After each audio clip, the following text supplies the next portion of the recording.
Hi friends, welcome back to our channel PSR. Good morning friends ఈ వీడియోలో మనం మదనపల్లి, కోలారు, చింతామణి, అనంతపురం మార్కెట్లో ఈరోజు మనం టాప్ ధరలో ఎంత ఎక్స్పెక్ట్ చేయొచ్చు దాని గురించి అయితే మాట్లాడుకుందాం. ఈరోజు డేట్ వచ్చేసి 18వ తారీఖు 7వ నెల 2024 సంవత్సరం.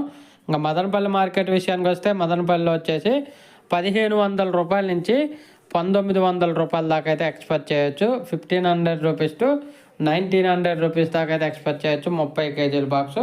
ఇంకా అనంతపురం విషయానికి వస్తే అనంతపురం ఒక 800 నుంచి 900 రూపాయల దాకా అయితే ఎక్స్పెక్ట్ చేయొచ్చు టాప్ ధర. ఇంకా కోలార్ విషయానికి వస్తే కోలార్ అయితే 1000 రూపాయల నుంచి 1100 రూపాయల దాకా అయితే ఎక్స్పెక్ట్ చేయొచ్చు 15 కేజీల బాక్సు. ఇంకా తర్వాత కలకాడ, వడ్డిపల్లి, బాగేపల్లి ఇవన్నీ వచ్చేసి 900 రూపాయల నుంచి 1000 రూపాయల దాకా అయితే ఎక్స్పెక్ట్ చేయొచ్చు 15 కేజీల బాక్సు. ఈరోజు ఇది నా ఎక్స్పెక్టేషన్. మీరు ఎంత ఎక్స్పెక్ట్ చేస్తున్నారు అనేది కామెంట్ రూపంలో తెలియచేయగలరు. Thank you for watching.